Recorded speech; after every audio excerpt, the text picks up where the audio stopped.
Give some reassurance about reassurance.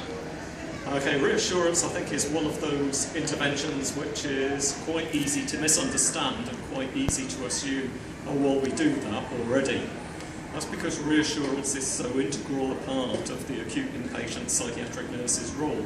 We're reassuring people right, left and centre all the time that everything is going to be okay, that they will start to get better, that they won't be on a section forever, that things will work themselves out. This is all very typical part of the nurse's role, so when someone comes along and says reassurance is an intervention, you think you're already doing it. But this intervention is really, really specific. It's about reassurance in specific circumstances. I'm going to pause now because the door behind you is wafting open in the breeze. Okay.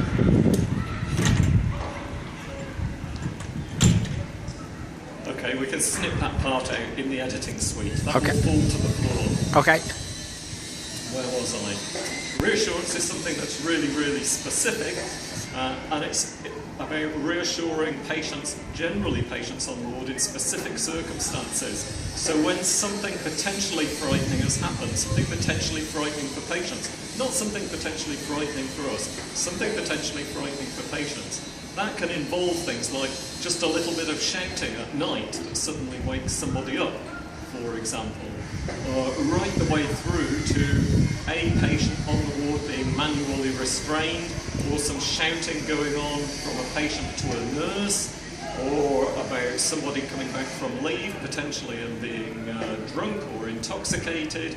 Any one of a range of things, including the use of force by staff, manual restraint, rapid tranquilization, can all be very frightening, not just for the person involved, but for all of the patients on the ward.